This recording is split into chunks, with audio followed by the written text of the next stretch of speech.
ಮುಂದೆ ಆಚಾರ್ಯರು ತೋರಿದ ವೇದದ ಕುರಿತಾಗಿ ಶ್ರೀಮಾನ್ ಗುರುಪ್ರಸಾದ ಆಚಾರ್ಯರು ಮಾತನಾಡಲಿದ್ದಾರೆ.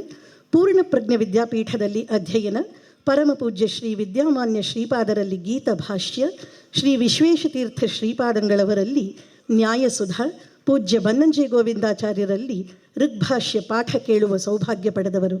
ಪೂರ್ಣಪ್ರಜ್ಞ ವಿದ್ಯಾಪೀಠದಲ್ಲಿ ಅಧ್ಯಾಪಕ ವೃತ್ತಿ ನಿರತರಾದಂಥ ಶ್ರೀಯುತರು ಸದ್ಯ ಆಸಕ್ತರಿಗೆ ವಾಟ್ಸಾಪ್ ಮುಖಾಂತರವೂ ಪಾಠ ಪ್ರವಚನಾದಿಗಳನ್ನು ನಿರ್ವರ್ತಿಸುತ್ತಿದ್ದಾರೆ.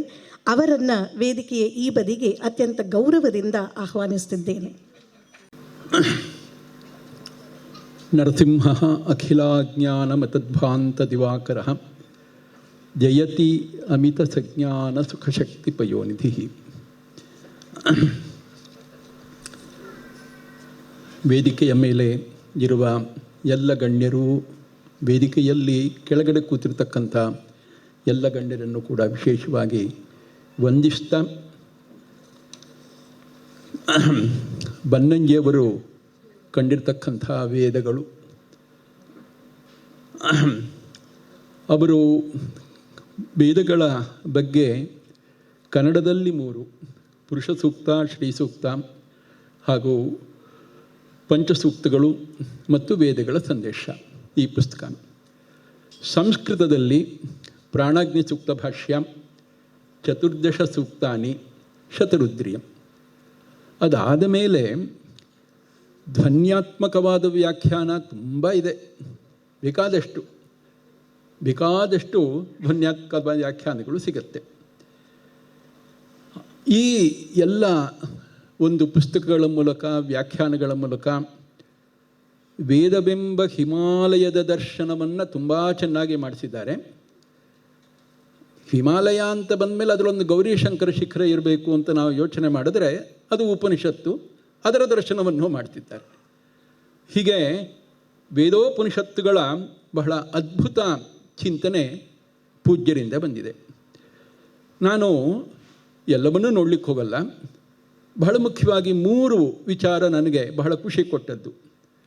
ಅವರು ಉಪನಿಷತ್ತಿಗಾಗಲಿ ವೇದಕ್ಕಾಗಲಿ ವ್ಯಾಖ್ಯಾನ ಮಾಡೋ ಸಂದರ್ಭದಲ್ಲಿ ಒಂದು ಭೂಮಿಕಾ, ಅದಾದ ಮೇಲೆ ವ್ಯಾಖ್ಯಾನ, ಅದಾದ ಮೇಲೆ ಪರಿಶಿಷ್ಟ ಅಥವಾ ಒಂದು ಹಿನ್ನುಡಿ, ಹೀಗೆ ಆ ಮೂರು ಕೂಡ ಬಹಳ ಅದ್ಭುತವಾಗಿರ್ತಕ್ಕಂಥದ್ದು ಗುರುಗಳು. ಭೂಮಿಕಾ ಅಂತ ಬಂದಾಗ ಮುಂದೆ ಮಾತನಾಡೋರು ಇದ್ದಾರೆ ಉಪನಿಷತ್ ಭೂಮಿಕಾ ಬಗ್ಗೆ, ನಾ ಏನು ಹೇಳಲ್ಲ. ಬನ್ನಂಜಿಯವರೇ ಹೇಳಿದಾಗೆ ಅದು ತತ್ವಭೂಮಿಕಾ, ಎಲ್ಲವೂ ಇದೆ ಅದರ, ಅದಿಲ್ಲ ಇದಿಲ್ಲ ಅಂತಲ್ಲ, ಎಲ್ಲವೂ ಇದೆ. ಬಹಳ ಮುಖ್ಯವಾಗಿ ಭೂಮಿಕಾ ಮತ್ತು ಆ ಪರಿಶಿಷ್ಟ ಎರಡೂ ಯಾಕೆ ಬೇಕು ಅಂದರೆ, ಮಧ್ಯದಲ್ಲಿ ಮಾಡುವ ವ್ಯಾಖ್ಯಾನಕ್ಕೆ ಪೂರಕವಾಗಿರಬೇಕು, ಮಧ್ಯದಲ್ಲಿ ಮಾಡಿರುವ ವ್ಯಾಖ್ಯಾನಕ್ಕೆ ಪೋಷಕವಾಗಿರಬೇಕು, ಜೊತೆಗೆ ಬೋಧಕವಾಗಿರಬೇಕು, ಮುಂದೆ ಓದಲೇಬೇಕು ಅಂತ ಪ್ರೇರಣೆ ಕೊಡುವ ರೀತಿಯಲ್ಲಿ ಪ್ರೇರಕವಾಗಿರಬೇಕು. ಆ ರೀತಿಯಾಗಿ ಆ ಭೂಮಿಕಾವನ್ನು ನಿರ್ಮಾಣ ಮಾಡಿದ್ದು ಹೌದು, ಅದೇ ರೀತಿಯಾಗಿ ಪರಿಶಿಷ್ಟವನ್ನು ನಿರ್ಮಾಣ ಮಾಡಿದ್ದು ಹೌದು, ಮಧ್ಯದ ವ್ಯಾಖ್ಯಾನವೂ ಕೂಡ ಹಾಗೆ. ನಾವು ಅವರು ಕೊಟ್ಟ ವೇದಗಳ ಸಂದೇಶದಲ್ಲಿ ಆಗಲೇ ಹೇಳಿದೆ ನಾನು, ತತ್ವಭೂಮಿಕಾ ಅದರ ಬಗ್ಗೆ ಮುಂದೆ ಪರಿಚಯ ಮಾಡೋರಿದ್ದಾರೆ. ವೇದಗಳ ಸಂದೇಶ ಪುಸ್ತಕದಲ್ಲಿ ಆ ಭೂಮಿಕಾ ಅಂತ ಬಂದಾಗ ವೇದಗಳ ಪರಂಪರೆ ಬಗ್ಗೆ, ಋಷಿಗಳ ಬಗ್ಗೆ, ದೇವತೆಗಳ ಬಗ್ಗೆ, ಛಂದಸ್ಸುಗಳ ಬಗ್ಗೆ ಬಹಳ ವಿಸ್ತಾರವಾಗಿರ್ತಕ್ಕಂಥ ಒಂದು ಅಧ್ಯಯನ, ಅದೆಲ್ಲವನ್ನು ಕೂಡ ನಮಗವರು ಕೊಡ್ತಾರೆ. ಅದಾದ ಮೇಲೆ ನಾವು ಆ ವೇದಗಳ ವ್ಯಾಖ್ಯಾನ ಅಂತ ಬಂದಾಗ ಬಹಳ ದೊಡ್ಡ ಅದ್ಭುತ ವೇದಗಳ ವ್ಯಾಖ್ಯಾನ. ನಾವು ಸಾಮಾನ್ಯವಾಗಿ ವೇದಕ್ಕೆ ಚಿಂತನೆ ಮಾಡೋ ಸಂದರ್ಭದಲ್ಲಿ ವ್ಯಾಖ್ಯಾನವೇ ಬಹಳ ಕಷ್ಟದ ವಿಚಾರ. ವೇದಾಂತ ಬಂದ್ರೆ ಅದರ ಅರ್ಥ ತಿಳ್ಕೊಳ್ಳೋದು, ಚಿಂತನೆ ಮಾಡೋದು ಅಂದರೆ ಬಹಳ ಕಷ್ಟದ ಸಂದರ್ಭದಲ್ಲಿ ಅದರ ವ್ಯಾಖ್ಯಾನವೂ ತುಂಬ ಕಷ್ಟದ ವಿಚಾರವೇ. ಆದರೆ ಆಚಾರ್ಯರು ಆ ವೇದದ ವ್ಯಾಖ್ಯಾನವನ್ನು ಹೇಗೆ ಮಾಡ್ತಾರೆ ಅಂದರೆ, ಚೌಪದಿಗಳಲ್ಲಿ ಒಂದು ಸಂಗ್ರಹ ಮಾಡಿ ಆಮೇಲೆ ವ್ಯಾಖ್ಯಾನ ಶುರು ಮಾಡ್ತಾರೆ. ಅಪೌರುಷೇಯವಾದ ವೇದರಾಶಿ, ಅದನ್ನು ಆಚಾರ್ಯರು ಪೌರುಷೇಯವಾದ ತಮ್ಮ ಚೌಪದಿಯಲ್ಲಿ ಸೆರೆ ಹಿಡಿಯುವ ಮೋಡಿ ಇದೆಯಲ್ಲ, ದೊಡ್ಡ ಅದ್ಭುತ. ಎಲ್ರಿಗೂ ಆಗೋ ವಿಚಾರ ಅಲ್ವೇ ಇಲ್ಲ ಅದು. ಬಹಳ ಅದ್ಭುತವಾದ ಕೆಲಸ. ಇಂದ್ರ ಆಯಾಹಿ ತೂತು ಜಾನ ಉಪಬ್ರಹ್ಮಾಣಿ ಹರಿಭಃ ಸುತೇ ದಧಿಷ್ವನಶ್ಚನಃ. ಆಚಾರ್ಯ ಹೇಳ್ತಾರೆ, ಬಾರ ಪರಮೇಶ್ವರನೇ, ಸಂಸಾರ ತಾರಕನೇ, ಇಂದ್ರಿಯಾಶ್ವಗಳ ತೇರನೇರಿ ಬಾ, ಪಡ್ಡನಿಗೆ ಗಿವಿಕೊಟ್ಟು ಮನಗೊಟ್ಟು ಮನದಾಳ ದಾಸೆಗಳ ಪೂರೈಸೆ ಹಾರಿಬಾಂ ಅಂತ. ಹೀಗೆ ಅದ್ಭುತವಾದ್ದು. ಅದು ಇಲ್ಲೂ ಅಂತಲ್ಲ, ಅವರು ಪಂಚಸೂಕ್ತಗಳಿಗೆ ವ್ಯಾಖ್ಯಾನ ಮಾಡಬೇಕಾಗಿದ್ರೆ ಏನು ಅದ್ಭುತ ರೀ ಅದು. ಅದು ತುಂಬ ಜನ ಕಂಠಸ್ಥ ಮಾಡ್ಕೊಂಡ್ಬಿಟ್ಟಿದ್ದಾರೆ. ತುಂಬ ಜನ ಹೆಂಗಳೆಯರು ಪಾರಾಯಣ ಮಾಡೋ ಸಂದರ್ಭದಲ್ಲಿ ಅದನ್ನೇ ಪಾರಾಯಣ ಮಾಡೋದುಂಟು. ಅಷ್ಟು ಚೆನ್ನಾಗಿದೆ. ಆ ಪಂಚಸೂಕ್ತಗಳಲ್ಲಿ ಪ್ರಾಣಾಗ್ನಿ ಸೂಕ್ತ, ಅದಕ್ಕೆ ಅವ್ರ ಹೆಸರು ಏನು ಚೆನ್ನಾಗಿ ಕೊಟ್ಟಿದ್ದಾರೆ ನೋಡಿ, ಉಸಿರಾಡುವ ಬೆಂಕಿಯ ಹಾಡು ಅಂದರು. ಯಾಕೆಂದರೆ ಬರೀ ಅಗ್ನಿ ಬರೋದಿಲ್ಲ, ಪ್ರಾಣದೇವರು ಬರ್ತಾರೆ, ನಾರಾಯಣನೂ ಬರ್ತಾನೆ. ಉಸಿರಾಡುವ ಬೆಂಕಿಯ ಹಾಡು. ಬಳಿತ್ಥಾ ತದ್ದುಪುಷೇ ಧಾಯಿ ದರ್ಶತಂ ದೇವಸ್ಯ ಭರ್ಗಸ್ತಹಸೋ ಯಥೋ ಜನಿ ಯದೀಮುಪಹ್ವರತೆ ಸಾಧತೆ ಮತಿ ಋತಶ್ಚ ಧೇನ ಅನಯಂತ ಸಶ್ರುತಃ. ಅಲ್ಲಿ ಚೌಪದಿ ಇದೆ. ಇವರೇನು ಮಾಡಿದರು, ತನ್ನನ್ನು ಹೆತ್ತ ದೇವರನ್ನು ಹೊತ್ತ ಸೋಲರಿಯದಂಥ ಜಾಣ ಬಲಮತಿಯ ಮೊತ್ತ ಹೀಗೆ ಮೈವೆತ್ತಬೇಕೆಂದು ಹರಿಯ ಚಿತ್ತ ಮತಿಮಂತನಾಗಿ ದೇವರೆಡೆ ಸಾಗಿ ಸಾಧಿಸಿದ ಲಂಕೆಯತ್ತ ದಿಟಗಾರ ನುಡಿದ ಜೇಂಗುಡಿಯ ನುಡಿಯ ತಲುಪಿಸಿದ ತಕ್ಕ ತಾಣ. ಇದು ಚೌಪದಿ ಅಂತ ಬಂದಾಗ ಸಾಮಾನ್ಯವಾಗಿ ಅಂತ್ಯಪ್ರಾಸಕ್ಕೊಂದು ಪ್ರಾಶಸ್ತ್ಯ ಕೊಡ್ತಾರೆ. ಇಲ್ಲಿ ತುಂಬ ಚೆನ್ನಾಗಿದೆ. ಜಾಣ, ತಾಣ, ಚಿತ್ತ, ಅತ್ತ, ಇದೆಲ್ಲವೂ ಬಹಳ ಕಷ್ಟದ ವಿಚಾರ. ಅವರು ಉಭಯ ಭಾಷಾ ಕೋವಿದರಾದ್ರಿಂದ ಅಂತ ಅಷ್ಟೇ ಅಲ್ಲ, ವೇದ ಪುರುಷರೇ ಆಗಿದ್ದರು ಒಂದು ರೀತಿ, ವೇದದ ಋಷಿಯೇ ಆಗಿದ್ದರು ಇನ್ನೊಂದು ರೀತಿ. ಅದು ಕನ್ನಡದ ಋಷಿ ಹೌದು, ಸಂಸ್ಕೃತದ ಋಷಿ ಹೌದವರು. ಆದ್ದರಿಂದಾಗಿ ಇಂತಹ ಚಮತ್ಕಾರ ಮಾಡಲಿಕ್ಕೆ ಸಾಧ್ಯ. ಅದಾದ ಮೇಲೆ ಅಲ್ಲಿ ಕೆಲವೊಂದು ಪದಗಳಿಗೆ ವ್ಯಾಖ್ಯಾನ ಮಾಡಬೇಕಾಗಿದ್ದರೆ ತೂತುಜಾನ ಅಂತ ಒಂದು ಬಂತು. ತುಜಧಾತುವಿನಿಂದ ನಿಷ್ಪನ್ನವಾದ ಶಬ್ದ ಅಂದರು. ನಿಷ್ಪನ್ನವಾಗಿ ಏನಪ್ಪ ಹೇಳುತ್ತೆ ಅಂತ, ಕರೆಯುವವನಿಗೂ ಹಾಗೆ ಯಾರಿಗನ್ನ ಬರುವವನಿಗೂ ಇಬ್ಬರಿಗೂ ಜರೂರು ಇದೆ.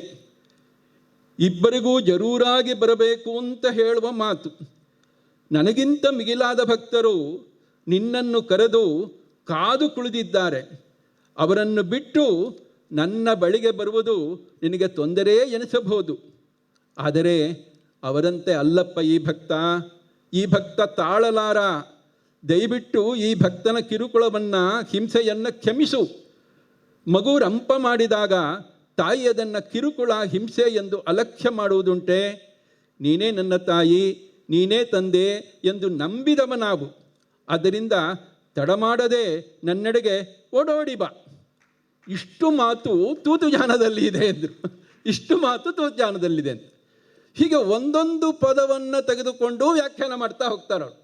ಒಂದೊಂದು ಪದವನ್ನು ಕೂಡ ತೆಗೆದುಕೊಂಡು ವ್ಯಾಖ್ಯಾನ ಮಾಡ್ತಾ ಹೋಗ್ತಾರೆ. ಆಮೇಲೆ ಹರಿವಾಹ ಅಂತ ಬಂತು. ಅದಕ್ಕೊಂದು 10 ಅರ್ಥ ಬರೆದುಬಿಟ್ರು. ಹರಿಶಬ್ದಕ್ಕೆ ಏನೇನಿದೆ ಅದಕ್ಕೆ ಇಲ್ಲಿ ತೆಗೆದುಕೊಂಡು ಬೇರೆ ಬೇರೆ ಕೋಶ ತೆಗೆದುಕೊಂಡು ಬೇರೆ ಬೇರೆ ಆಧಾರದಲ್ಲಿ, ಪ್ರಮಾಣಗಳ ಆಧಾರದಲ್ಲಿ ಹೇಳ್ತಾ ಬಂದರು. ಅದರ ಜೊತೆಗೆ ಬರೀ ಅರ್ಥ ಅಂತಲ್ಲ. ಇಂದ್ರ ವೃತ್ರಾಸುರ ಸಂಹಾರ ಅಂತ ಬಂದರೆ, ಇಲ್ಲಪ್ಪ, ನಮ್ಮ ಒಳಗಡೆ ಇರುವ ಅಜ್ಞಾನದ ಸಂಹಾರ ಆಗಬೇಕು ಪರಮೇಶ್ವರ ಸಂಪನ್ನನಾದ ದೇವರಿಂದ ಅಂತ ಹೀಗೆ ಅಧ್ಯಾತ್ಮದ ಅರ್ಥವನ್ನು ಕೂಡ ಕೊಡ್ತಾ ಹೋಗ್ತಾರೆ. ಹೀಗೆ ಅತ್ಯಂತ ಅದ್ಭುತವಾಗಿರ್ತಕ್ಕಂಥ ವ್ಯಾಖ್ಯಾನ ನಾವು ನೋಡ್ತೇವೆ. ಅದರ ಜೊತೆಗೆ ನಿರ್ವಚನ ಇಲ್ಲದೆ ಇದ್ದರೆ ಅದು ಬನ್ನಂಜ ಗೋವಿಂದಾಚಾರ್ಯರ ವ್ಯಾಖ್ಯಾನ ಆಗತ್ತಾ? ಇಲ್ಲವೇ ಇಲ್ಲ. ಎಲ್ಲದಕ್ಕೂ ನಿರ್ವಚನ. ಅಗ್ನಿ ಅಂತ ಬಂದರೆ ಅಗ್ರೇ ನಯತೆ ಇತಿ ಅಗ್ನಿ, ಅಗ್ರತ್ವಾದ ಅಗ್ನಿ, ಅಗ್ರೇ ನೈತಿ ಇತಿ ಅಗ್ನಿ, ಅತ್ತೀತಿ ಅಗ್ನಿ, ಅಂಗಾನಿ ನೈತಿ ಇತಿ ಅಗ್ನಿ ಎಲ್ಲ ಬಂತು. ಅದು ಇದು ಅಂತಲ್ಲ. ಈ ಮಾಮೂಲಿ ಅಗ್ನಿಯಿಂದ ಅಗ್ನಿನಾರಾಯಣನವರೆಗೆ ಯಾರ್ಯಾರು ಏನೇನು ಮಾಡ್ತಾರೋ ಅದೆಲ್ಲವನ್ನೂ ಸೇರಿಸಿಕೊಂಡು ಅಗ್ನಿ ಅಂತ ಹೇಳಿದ್ದು ಅಂತ ಹೀಗೆ ಬಹಳ ಸುಂದರವಾದ ಚಿಂತನೆಗಳನ್ನು ವ್ಯಾಖ್ಯಾನದಲ್ಲಿ ನಾವು ನೋಡ್ತಾ ಬರ್ತೇವೆ. ಚತುರ್ದಶ ಸೂಕ್ತಾನಿ ಅಂತ ಅವರೇ ಕೊಟ್ಟಿರ್ತಕ್ಕಂಥ ಇನ್ನೊಂದು ಬಹಳ ಅದ್ಭುತವಾಗಿರ್ತಕ್ಕಂಥದ್ದು. ಅಲ್ಲೂ ಅಷ್ಟೇ ಬಹಳ ಅದ್ಭುತವಾದ ಚಿಂತನೆಗಳನ್ನೆಲ್ಲ ಅಲ್ಲಿ ಕೊಡ್ತಾ ಬರ್ತಾರೆ. ಅಲ್ಲಿ ಮೋಕ್ಷಕ್ಕೆ ಸಂಬಂಧಪಟ್ಟಂತೆ ಉಪಾಂತ್ಯ ಪೌಮಾನ ಸೂಕ್ತದಲ್ಲಿ ಬರ್ತಕ್ಕಂಥ ಒಂದು ಮಾತು. ಯತ್ರ ಕಾಮಾನಿಕಾಮಾಶ್ಚ ಯತ್ರ ಬ್ರಧ್ನಶ್ಚ ಬಿಷ್ಟಪಂ ಸ್ವಧಾಚ ಯತ್ರ ತೃಪ್ತಿಶ್ಚ ತತ್ರ ಮಾಂ ಅಮೃತಂ ಕೃಧಿ ಇಂದ್ರಾಯ ಇಂದೋ ಪರಿಶ್ರವ ಅಂತ ಹೇಳೋ ಮಾತು. ಇಷ್ಟಪ್ರದನಾದ ಇಂದು ಎನಿಸುವ ವಾಯುದೇವನೇ, ಅಲ್ಲಿ ನನ್ನನ್ನು ಅಮೃತನನ್ನಾಗಿ ಕೂಡಿಸುವಂತ ಕೇಳುವ ಪ್ರಾರ್ಥನೆಯಲ್ಲಿ ಏನಪ್ಪ ಅದು ಆ ಮೋಕ್ಷ ಅಂದರೆ, ಕಾಮ ನಿಕಾಮಾಶ್ಚ ಯತ್ರ ಬ್ರಧ್ನಶ್ಚ ಬಿಷ್ಟಪಂ ಯತ್ರ ಆನಂದಾಶ್ಚ ಮೋದಾಶ್ಚ ಮುಧ ಪ್ರಮುದ ಆಸತೆ ಕಾಮಶ್ಚ ಯತ್ರಾಪ್ತಾಹ ಕಾಮಾಹ. ಆನಂದ ಇದೆ, ಮೋದ ಇದೆ, ಪ್ರಮುದ ಇದೆ, ಆಮೇಲಿಂದ ಮುತು ಇದೆ ಅಂತ ಹೇಳ್ತಾ ಬಂದ್ಬಿಟ್ರು. ಅಮರಕೋಶ ನೋಡಿದ್ರೆ ಮುತ್ಪ್ರೀತಿ ಪ್ರಮದೋ ಹರ್ಷ ಪ್ರಮೋದ ಮೋದ ಸಮ್ಮದ ಅಂತ ಎಲ್ಲ ಪರ್ಯಾಯ ಪದಗಳು. ಇದೇನ್ರಿ ಪರ್ಯಾಯ ಪದ ಹಾಕ್ಬಿಟ್ಟು ತುಂಬಿಸೋದ ವಿಚಾರ ಅಂತ. ಹೌದು, ವೆಂಕಟಮಾಧವರು ವ್ಯಾಖ್ಯಾನ ಮಾಡಿದರು, ಆನಂದಾದೀನಾಂ ಸೂಕ್ಷ್ಮೋಭೇದ ಅಂದರು. ಅಟ್ಟೆ ಮುಗಿತು, ಏನೋ ಸೂಕ್ಷ್ಮವಾದ ಭೇದ ಇದೆ ಅಂತ. ಆಮೇಲಿಂದ ಅದ್ರ ಮೇಲೆ ಸಾಯಂಡ್ರು ಹೇಳಿದ್ರು, ತೇಷಾಂ ಅಲ್ಪೋ ಭೇದೋ ದ್ರಷ್ಟವ್ಯ, ಏನೋ ಒಂದು ಸ್ವಲ್ಪ ಇಟ್ಕೊಳ್ರಪ್ಪ ಅಂತು. ಇಂಥವ್ರನ್ನೆಲ್ಲ ತುಂಬ ಚೆನ್ನಾಗಿ ಛೇಡಿಸ್ತಾರೆ ಬನ್ನಂಜಿಯವರು. ಬಾಲಿಶಂ ವ್ಯಾಖ್ಯಾನಂ ಬಂದು ಏವಂ ಅಬೋಧಕಾದ್ವಚನಾತ್ ವರಂ ಅವಚನಂ. ಹೀಗೆ ಯಾರಿಗೂ ಬೋಧನೆ ಮಾಡದೇ ಇರುವ ಮಾತುಗಳನ್ನು ವ್ಯಾಖ್ಯಾನದ ರೂಪದಲ್ಲಿ ಕೊಡೋದ್ರ ಬದಲು ಮಾತೇ ಆಡದೇ ಇರೋದು ಒಳ್ಳೆಯದು. ಮಾತೇ ಆಡದೇ ಇರೋದು ಒಳ್ಳೆಯದು. ಅಲ್ಲ, ವ್ಯಾಖ್ಯಾನ ನೋಡೋದೇ ನಮಗೆ ಡೌಟ್ ಬಂದಿದೆ ಅಂತೇಳಿ, ನೀವು ಡೌಟ್ ಬಂದಾಗ ಏನೂ ಇಲ್ಲ ಅಂತ ಕೊಡದೇ ಇದ್ದರೆ ಯಾಕ್ರಿ ಬೇಕು ವ್ಯಾಖ್ಯಾನ ಅಂತ ಹೀಗೆ ಛೇಡಿಸಿದರು. ಆಮೇಲೆ ಭಗವತ್ಪಾದರ ಮಧ್ವಾಚಾರ್ಯರ ಋಗ್ವೇದ ಸಂಹಿತಾ ವಚನವನ್ನು ತೆಗೆದುಕೊಂಡ್ರು. ಅನನ್ಯ ಹೇತುಕಂ ಸಾಕ್ಷಾತ್ ಭಗವದ್ಭಕ್ತಿರೂಕಂ ಸುಖಂ ಆನಂದ ಇತ್ಯುಕ್ತ ಮೋದೋ ಭೋಗ ನಿಮಿತ್ತಕ ಪ್ರಮೋದ ತದ್ವಿಶೇಷೋತ್ಥ ಮುತ್ ಮುನ್ನಾಮ ಅತ್ಯಲ್ಪ ಭೋಗತಃ. ಬಹಳ ಅದ್ಭುತವಾದ ವ್ಯಾಖ್ಯಾನ. ಮಧ್ವಾಚಾರ್ಯರು ಎಲ್ಲೂ ಕೂಡ ವೇದದ ಕೆಳಗೆ ವ್ಯಾಖ್ಯಾನ ಮಾಡೋ ಸಂದರ್ಭದಲ್ಲಿ ಒಂದೇ ಒಂದು ಪದ, ಅವ್ರ ವಿಚಾರದಲ್ಲಿ ಪರ್ಯಾಯ ಪದಗಳೇ ಇಲ್ಲ. ಮಧ್ವಾಚಾರ್ಯರು ಯಾವುದೂ ಪರ್ಯಾಯ ಇಲ್ಲ ಅಂತಾರೆ, ಎಲ್ಲದಕ್ಕೂ ಬೇರೆ ಬೇರೆ ಅರ್ಥ ಅಂತಲೇ ಮಧ್ವಾಚಾರ್ಯ ಹೇಳೋದು. ಅದನ್ನು ಉದಾಹರಿಸಿ ಆಚಾರ್ಯರು ಹೇಳ್ತಾ ಬರ್ತಾರೆ. ಆನಂದ ಅಂತ ಬಂದಾಗ ನಮ್ಮ ಸ್ವರೂಪಭೂತವಾದ ಆನಂದ, ಯಾವ ಆನಂದಕ್ಕೆ ಸ್ವರೂಪದಲ್ಲೇ ಇರೋದಕ್ಕೆ ಅಭಿವ್ಯಕ್ತಿಗೆ ಮೋಕ್ಷಕ್ಕೆ ಹೋದಾಗ ಆಗತ್ತದಕ್ಕೆ ಕಾರಣವೇ ಬೇಕಾಗಿಲ್ಲ. ಅದಾದ ಮೇಲೆ ಸುಖಂ ಆನಂದ ಆದಮೇಲೆ ಪ್ರಮೋದ ತದ್ವಿಶೇಷೋತ್ತಃ ಮುನ್ನಾಮ ಅತ್ಯಲ್ಪ ಭೋಗತಃ. ಮೋದ ಅಂದರೆ ಅದಕ್ಕೇನಾದರೂ ಒಂದು ಭೋಗ ಬೇಕು. ಆ ಭೋಗದಲ್ಲಿ ಅತಿಶಯವಿದ್ದಾಗ ಅದು ಪ್ರಮೋದವಾಗತ್ತೆ. ಮುತು ಅಂತ ಹೇಳಿದ್ರೆ ಅತ್ಯಂತ ಅಲ್ಪವಾದ ಒಂದು ಭೋಗ. ಇದು ಆಚಾರ್ಯರು ಕೊಟ್ಟ ವಿವರಣೆ.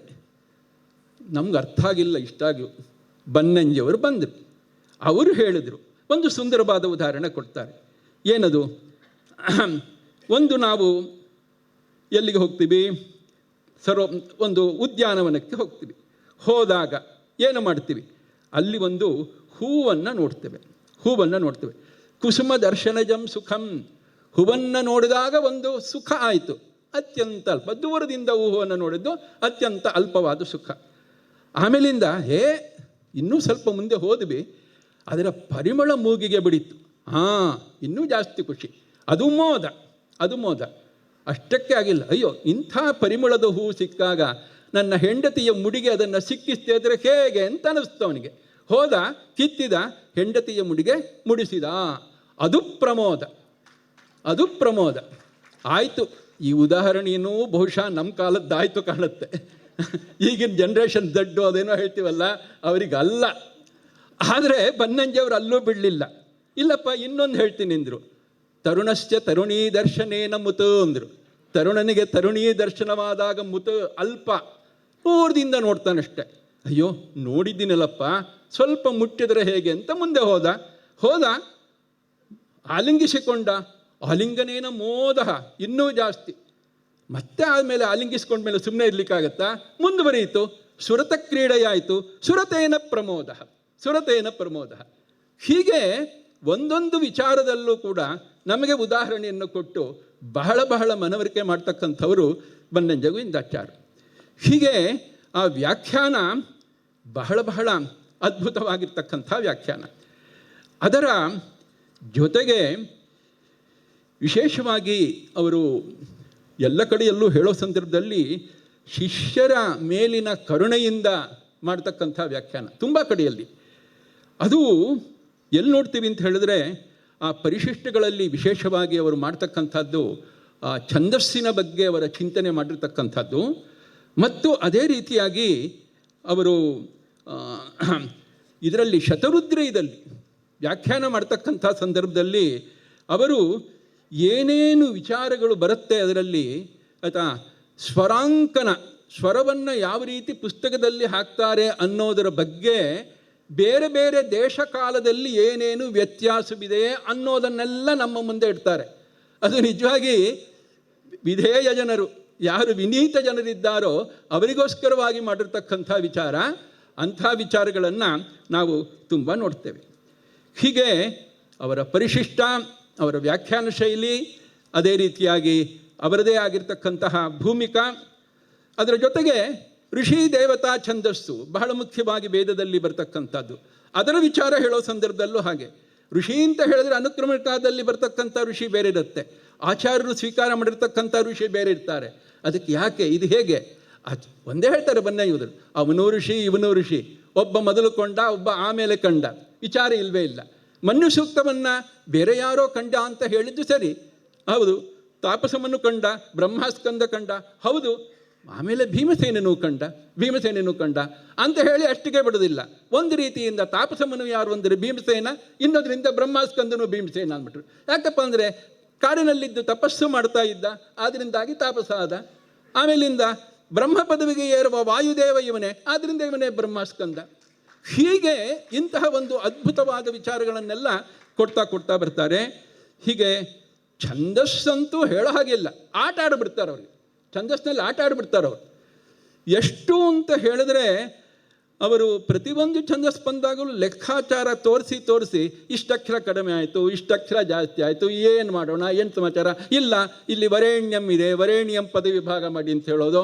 ಮತ್ತೆ ಯಾವನೊಬ್ಬ ಏನೋ ಹೇಳೋದು, ಶುದ್ಧ ತಪ್ಪು ಬರೆದಿದ್ದಾನೆ ಅಂತ ಹೇಳೋದು. ಹೀಗೆ ತಪ್ಪಿದ್ರೆ ತಪ್ಪು ಅಂತ ಹೇಳಿ, ಸರಿಯಾದ್ದೇನು ಅಂತ ಹೇಳಿ ಹೇಳೋದ್ರ ಜೊತೆಗೆ ಎಲ್ಲ ಛಂದಸ್ಸನ್ನು ಭೃತಿಯಾಗಿ ಪರಿವರ್ತನೆ ಮಾಡಿ ಅಂದರು.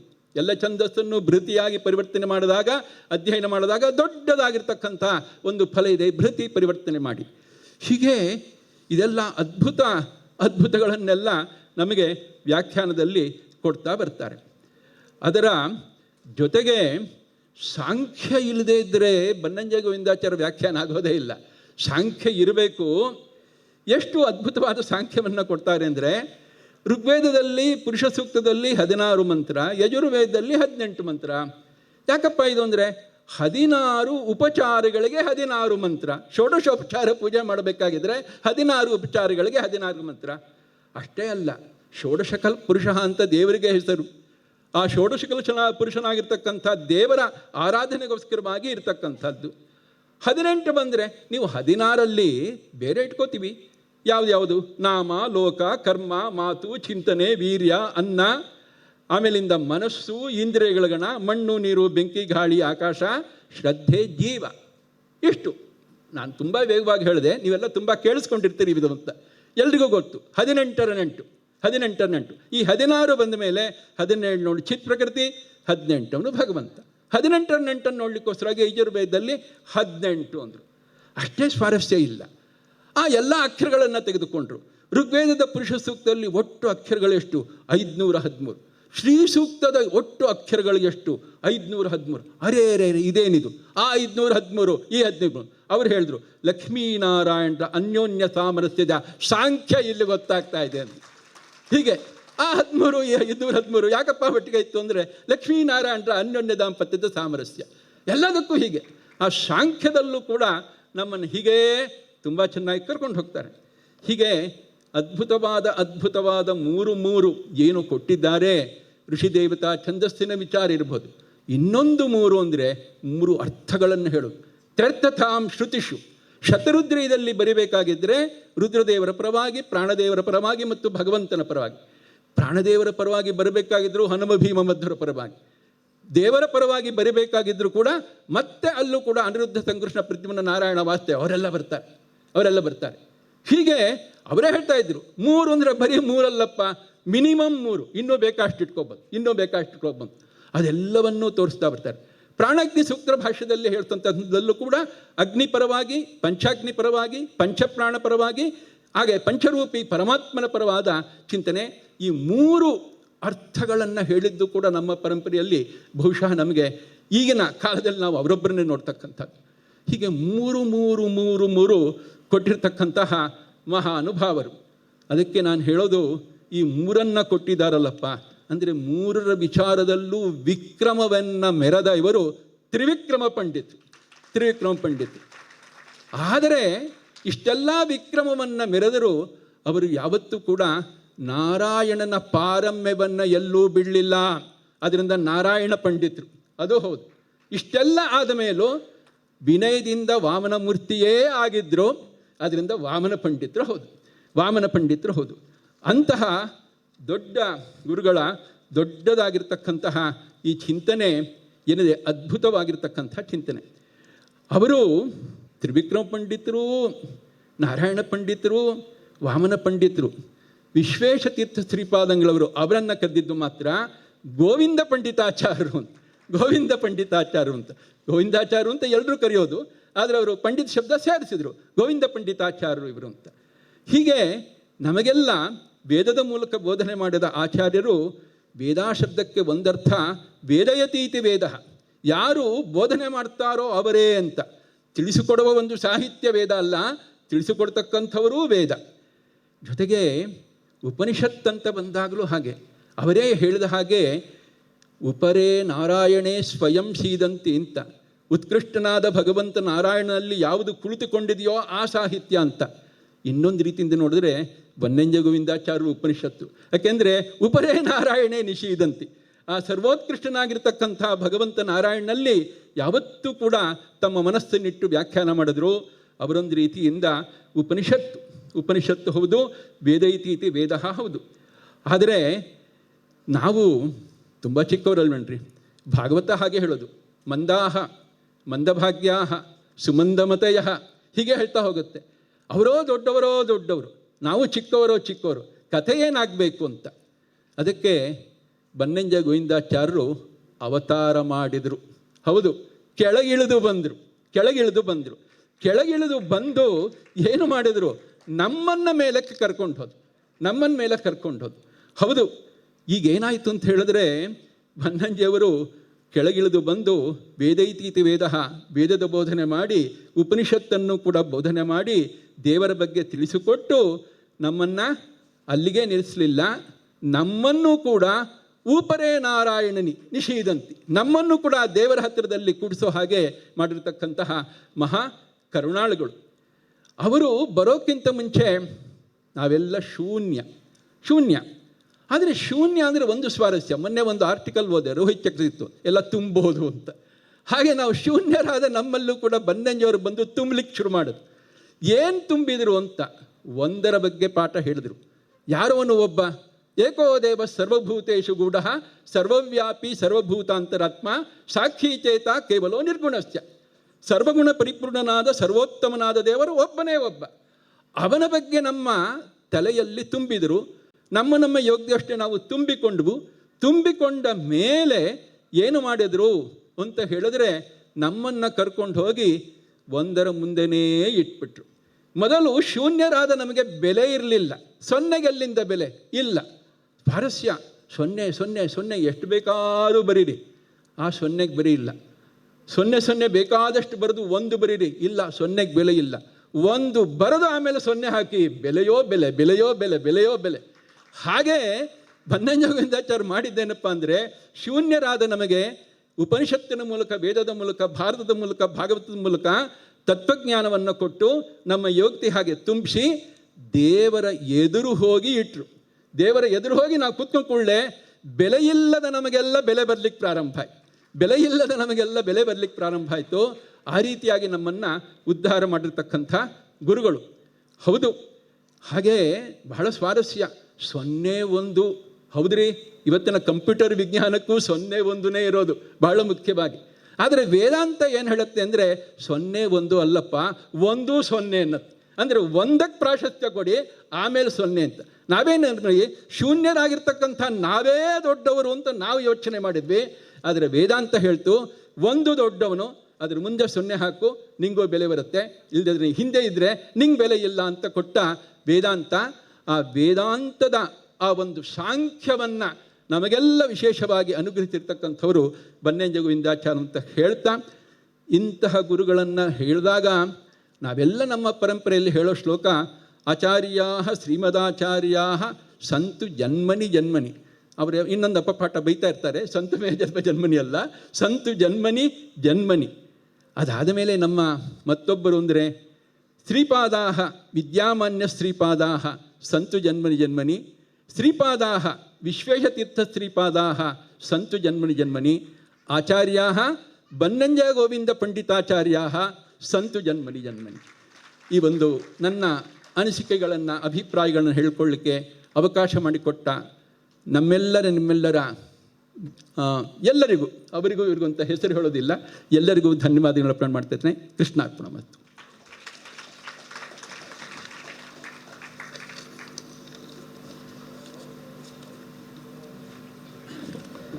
ಪ್ರತಿಪದಗಳು ಮಂತ್ರ. ಈ ಮಂತ್ರೋಚ್ಚಾರಣೆ ಮಾಡಿದಂತಹ ಮಹನೀಯರಿಗೆ ಶ್ರೀಯುತ ವಿಜಯಸಿಂಹಾಚಾರ್ಯರು ಬಂದು ಗೌರವವನ್ನು ನೀಡಬೇಕು ಅಂತ ಕೇಳಿಕೊಳ್ತಾ ಇದ್ದೇನೆ.